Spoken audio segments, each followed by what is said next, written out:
And now another episode of Dungeons and Vagabonds. Welcome, travelers. When we last left our party, turbulence and bad weather continued to ravage the ship. Top deck, unseen forces caused several crew members to become mesmerized, and a few had already begun throwing themselves overboard. Below, the crew continues to treat the wounded and bail out water. Those with spells like mending use them to help repair the damage to the hull. Now, I'd like everyone to roll initiative. Clemens, you awaken in your room, located on the starboard side of the cabins. You still feel a bit discombobulated after your dreams. What you thought were coins hitting your head was a steady drip of water from the leaking planks above your cot. Looking out the porthole in your room, it is dark and you realize the storm is in full effect. You'd swear your eyes were playing tricks on you, because for a brief moment, you thought you saw a large turkey press up against the window. Is the porthole window the kind of thing I can try to open? Sure. It has a hinge and is designed to open, though it's rusty and doesn't work on the first casual attempt. Well, sir, let's use a little muscle. Strength athletics check. 18. With a little elbow grease, you are able to force it open. As the direction of the wind shifts, torrents of rain sporadically pour in through the now open window. Maybe that was a bad idea. Waldorf now joins the bottom deck as Sammy is stabilized. He yells to Jem and Johan, saying they should head topside, and that he'll relieve them as soon as things are under control down here. Well, aye, Waldorf, you got it. Jem? You run ahead, Rocky. I'll go wake up the others so they can help too. Say, good idea. The entirety of this turn for you two is spent dashing and climbing stairs. Gemma Celeste reaches the front cabins where the PC's rooms are located. Johan Rocky Top ascends the rear stairwell and nears the foyer outside the captain's quarters. Alia Stillheart, roll a perception check. 16. You look around, taking note of the situation and trying to find the source of the strange melodies. Out of your periphery, a flying creature with the face and upper body of a human woman, as well as long feathered wings and talons of a bird, swoops down and attacks you. 2 swipes with its taloned feet. The first strike barely misses, but then the second connects, dealing 6 points of slashing damage. The creature remains engaged with Alia, fluttering about 5 feet above the crow's nest. All right, I take a shot with my longbow. That is a hit. What is the damage? 8 piercing. Your arrow grazes the creature's forearm, but it still remains in the air. The creature disengages, flying away a short distance before looping back and preparing for another diving strike. 2 more of these winged monstrosities can now be seen as they swoop down and attack the deckhands on the bow. Orson Calcite, the mesmerizing song that drifts through the air has nearly taken a hold of you. Please make another wisdom saving throw. Uh-oh. Only a 10 this time.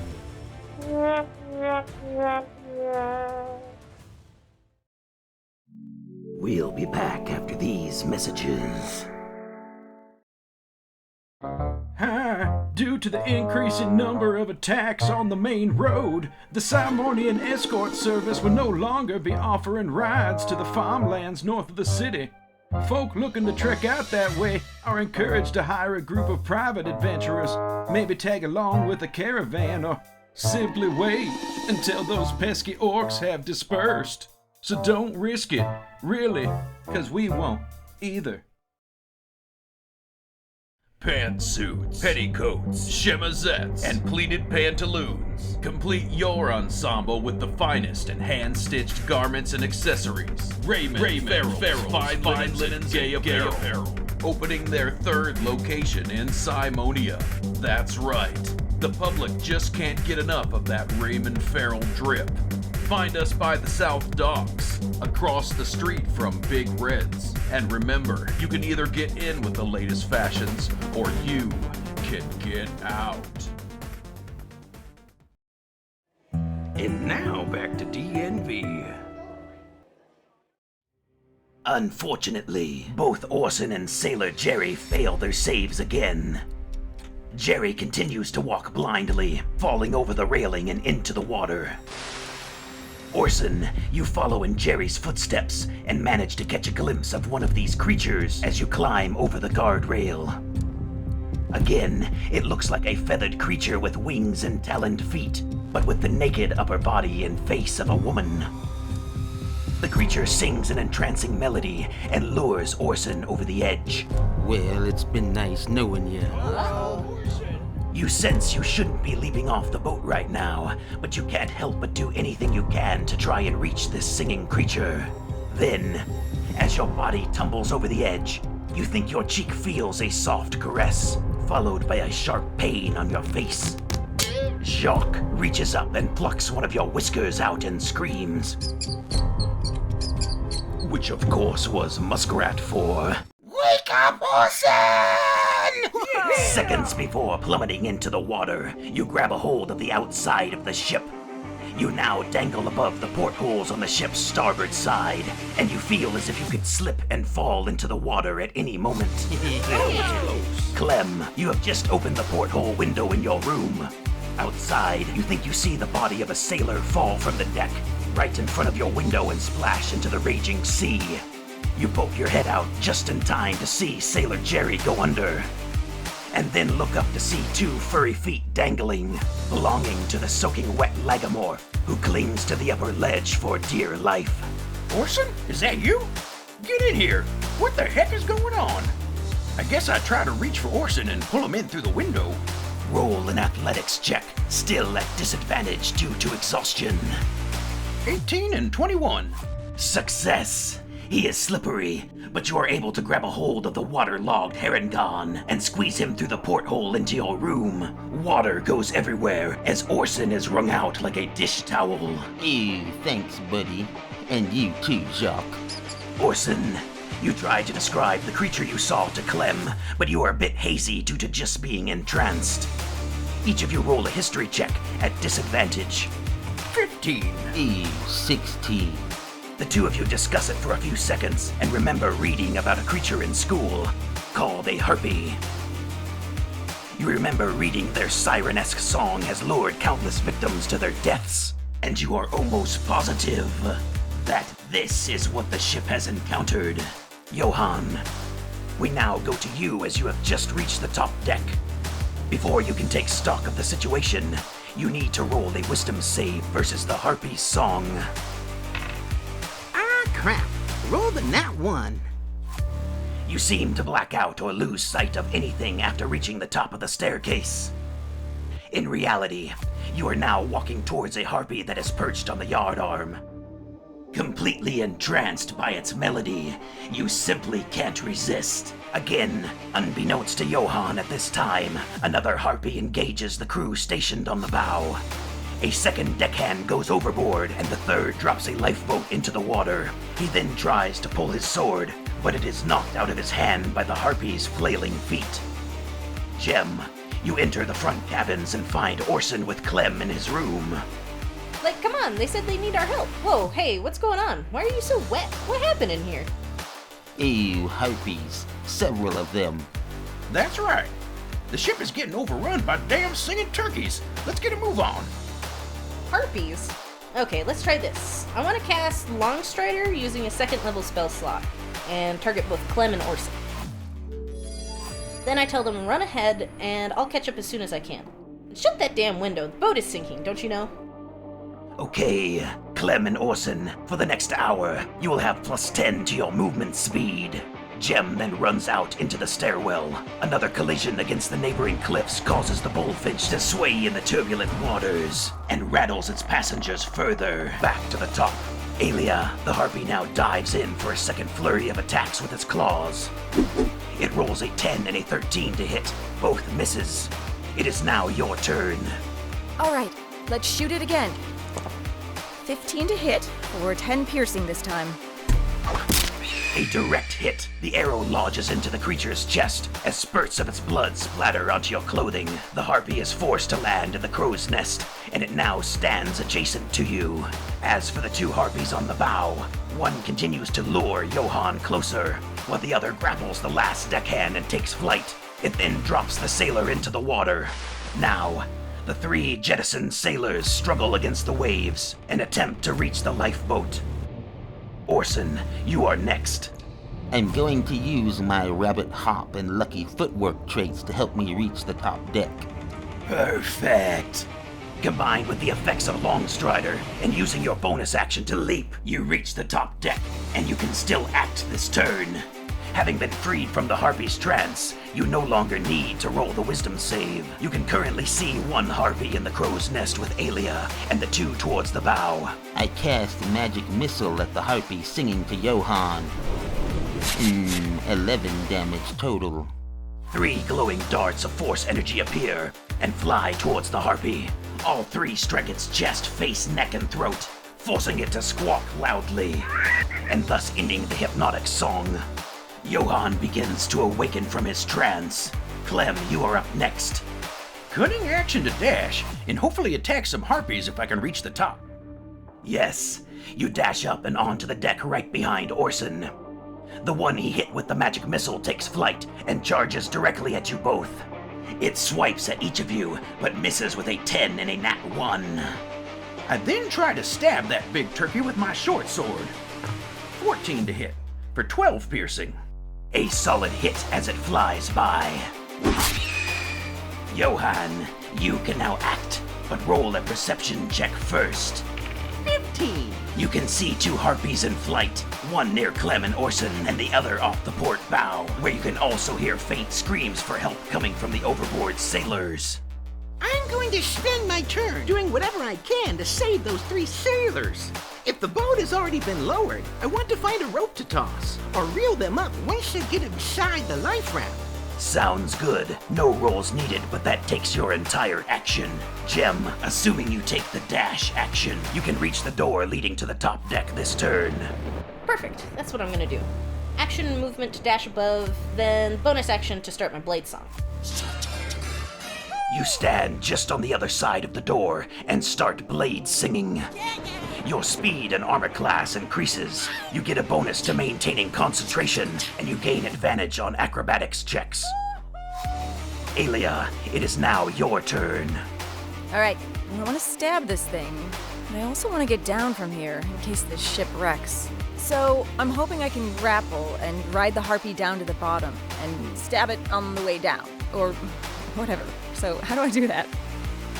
That sounds great. The harpy lunges in, and you try to circumvent it. Roll an acrobatics check, but at disadvantage. Sweet, 21 and 24. It happens just as you said. You quickly dodge out of the way, you grab hold, and jump onto the harpy's back as it assails out of the crow's nest. Being too heavy to carry you in this position, it tumbles downwards. You ride the creature as it plummets onto the deck, avoiding any harm to yourself. You initially think the fall has killed it, but it begins to lift its head. Roll attack with advantage. 16 for 9 piercing. You plunge your blade through the back of its neck, effectively impaling it in place and severing the spinal nerve. And much like a recently beheaded chicken, the burst of electrical nerve signals travel outwards, causing its wings and feet to involuntarily spasm for a few moments after its death. Hot damn! Ew, where did you come from? They say, who ordered the harpy kebab? Get it? Harpy kebab?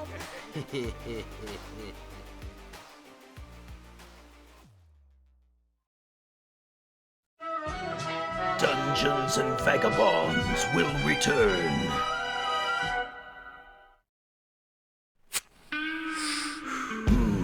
Yeah, savor the succulent aroma as something sweet rolls in at Big Red's Hookah Lounge.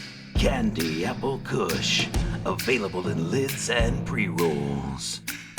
Your friends will be saying, blow some of that sweet stuff my way, while you'll be saying,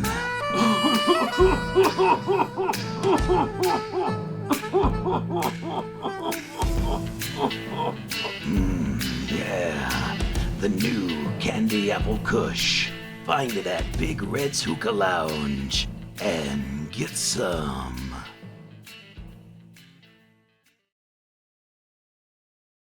Just in time for the holidays.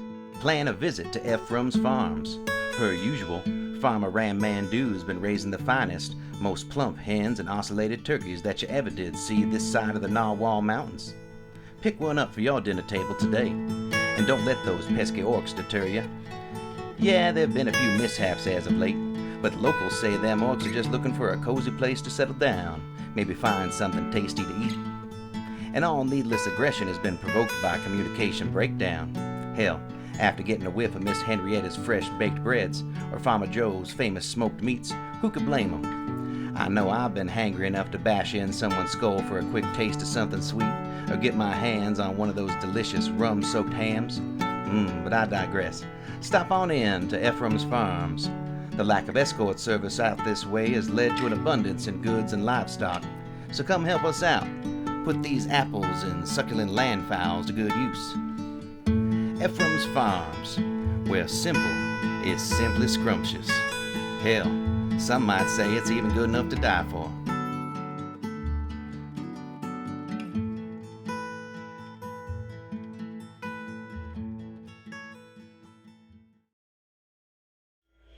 And now back to D&V.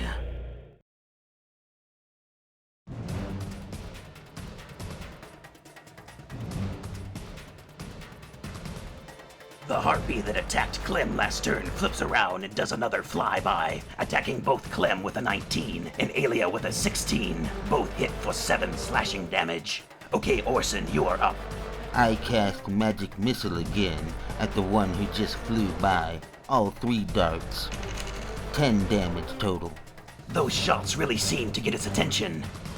It screeches and loops around to violently land on the deck, cracking one of the planks and prying it up as a makeshift club. 2 other harpies fly over from the direction of the helm and remain fluttering 5 feet above the deck to the front side flanks of the plank-wielding foe. Well, sir, Clem runs up to kill some harpies. 17 for 8 piercing damage. You run to engage them, and the 2 up front take their held attacks. 9, 10, 15, and 19. So 2 hits, each for 6 slashing. You then unleash that attack, stabbing one in the wing. At this point, the overboard crew has made it to the lower dinghy. One of the deckhands yells for Johann to hoist them back aboard. You got it. I start cranking, or I'll take the dodge action too if I can. Please roll a perception check first, at disadvantage. 15. You spend your turn cranking and get them about halfway up. Once again, the ship starts scraping against the outjutting rocks on the port side. You look back and realize no one is manning the helm. All right, Gem, you have begun blade singing. Although you don't think anyone has noticed you yet, you still remain in the threshold between the foyer into the captain's quarters and the deck. Perfect. Gemma takes off and blade songs their feathered asses, starting with the one that Clem just hit. Much like a well-choreographed ballet routine, Gem executes a few quick plie, followed by a pirouette and a fouette, limbs moving in tandem with her sword, and clothing flowing gracefully despite the torrential rain. She spins and dances across the deck, weaving in and out of the thrashing harpies like a steady hand lacing a boot. Several quick battements, leading to a grand jeté. Gemma leaps into the air, legs in full splits, then lands in an arabesque pose as she thrusts her rapier. Roll your attack. Nat 20! Your rapier pierces the monstrosity's heart, killing it instantly. Just as it collapses lifeless onto the deck, the Bullfinch once again crashes against the rocks. Finally, Murloc arrives with Wesley, Waldorf, and the captain. Harpies! Everywhere! They're trying to wreck the ship! Stand back.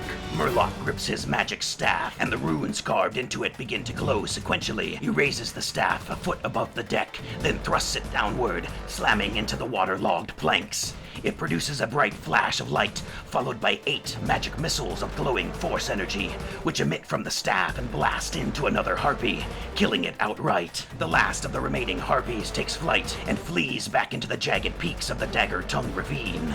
Waldorf ascends the mast to the crow's nest, and the captain takes the helm, doing their best to right the ship. Due to the amount of damage caused by the storm and the harpies, Captain Grover says they will have to make an emergency landing. The storm presses on, forcing the ship to wreck on the beach, located on the opposite side of the river surrounding the Pollywog Swamp. The rains continue until early morning, allowing the crew to finally start assessing the damage. They quickly realize the Bullfinch will need extensive repairs. Many crew members are tasked with scouting the beach for other wrecks, hoping to find extra sails, tools, planks, or anything that can be used for supplies. The PCs awaken from a short rest to find Waldorf standing above them. He greets them. Well, lads, we're here. Welcome to Hippogriff Isle.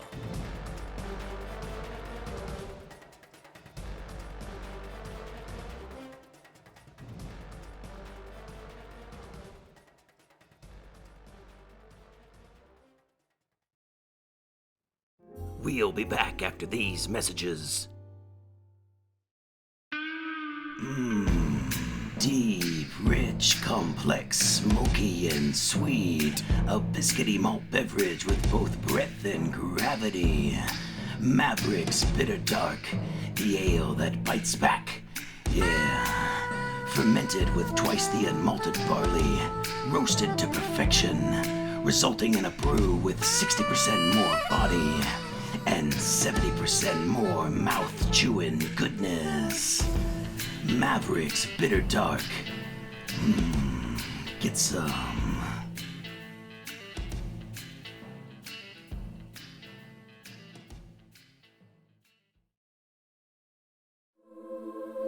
If you ever feel lost, and like all hope has faded, or your reason to believe is gone, think again, for salvation awaits you at the Church of Apollo. Surrender to destiny's will and Apollo's divine plan. And now back to DNV. Hello there, travelers. Tonight we're ending our episode with a little Q&A. Q&A? You mean quails and albatrosses? What if they ain't hungry? No, he means questions and answers. Indeed. Oh yeah, I knew that. In fact, I personally have a few questions myself. Like, who the heck are you? Other than some disembodied voice. Yeah. Who, me? Just another traveler like yourselves. A simple vagabond, sometimes narrator, but that's not important right now. Before we get to answering any questions submitted by our audience, we kindly ask that you click like and subscribe to the page if you haven't already. Wait a minute, is that gonna cost us anything? What if I can't afford another monthly subscription fee? That's right, Jacques.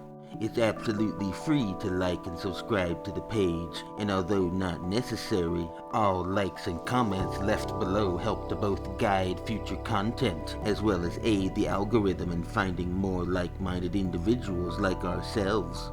Indeed. Clicking like, commenting, and subscribing to the page is free and purely optional, although encouraged if you're enjoying yourselves and wish to stay informed of all new content. But I digress. Jem, perhaps you would like to read the first question submitted by one of our patrons. Sure. Like, how much of what you do is scripted, and like, how much is improvised? Excellent question. The short answer is it can vary. Think of these sessions as narrative retellings of previous adventures, although they may not all be taken from the same group of characters, and many names have been changed. Still, they all derive from the same campaign setting of Cretinia. Oh, I get it. Like an amalgam of different playthroughs, combined into a more succinct and comprehensive storyline. I see.